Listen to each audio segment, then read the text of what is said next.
bueno, moitas veces non me digan vostedes que non se queixaron pois do xefe cando lle chega a nómina e din, pero por Dios, non me podería subir uns euros máis? Bueno, hoxe queremos deternos nesas nóminas e nos gastos que teñen os xefes, os autónomos, a hora, querido Bernardo, de contratar a un empregado, non? Claro, porque o custo real para a empresa ou para a persoa que contrata é maior do que aparece na nosa nómina. A empresa non paga só ese soldo bruto, ten que engadir, pois, as cotizacións á Seguridade Social, que inclúen varias partidas obrigatorias. Entre elas, por exemplo, a de contingencias comuns, baixas, maternidade, paternidade, unha incapacidade temporal. Tamén está a de desemprego, ou a de formación profesional, ou a de Fogasa, o Fondo de Garantía Salarial, por se a empresa non puidera pagar. E tamén outras achegas complementarias segundo o tipo de contrato, a antigüidade, os pluses, as bonificacións. Todo isto non o percibe o traballador directamente, pero forma parte do custo laboral. Por exemplo, se un empregado cobra 1.350 euros brutos ao mes, a empresa acaba asumindo pois un custo total aproximado de entre 1.750 e 1.950 euros mensuais, é dicir, alrededor dun 30% adicional sobre o salario bruto. Hoxe imos visitar a Rosana, na súa tenda de Rianxo. Abriu hai 5 meses, pero di que non se pode permitir contratar máis dunha empregada porque os números non lle dan, Alba. Si, de momento as contas van moi axustadas porque Rosana fai tan só 5 meses que abriu o seu negocio e de momento só se pode permitir ter a unha empregada e a media xornada. Está de lavendo traballar, Rosana é unha valente por abrir un negocio local, facelo nunha vila pequena como é Rianxo e ademais unha tenda de roupa onde hai unha competencia brutal. Rosana, non sei se che teño que botar unha man, pero tampouco sei se somos conscientes do que custa abrir un negocio hoxendía. Costa moito traballo económico, pero tamén o que é manual. A día de hoxe aquí manter unha tienda e mantela limpia, planchada, colocada en redes, que hoxe en día é primordial ter a roupa nese escaparate grandísimo que dan as redes. Falábamos de que precisas unha empregada, tela a media xornada, canto che custa a ti? Non chega aos 1.100. Andamos nos 1.076 euros, o que eu teño que desembolsar cada mes para poderla ter 20 horas semanales. Teño que quedar aquí a axudarche esta mañán ou das feito ti soa? Non sei, pregúntoche, se pensaches en ter a outra ou isto xa é unha tolería?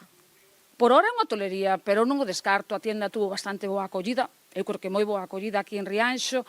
Levamos pouquiño tempo, pero bueno, eu entendo que co tempo, cando veñan os turistas e cando isto se asente un poquinho máis, vamos estar aquí. Eu creo que a jornada completa, polo menos ela, sí. Está optimista Rosana, hai que recordar que tan só fai 5 meses que abriu a súa tenda, está aínda aterrizando. Cantos gastos tes ti ao mes?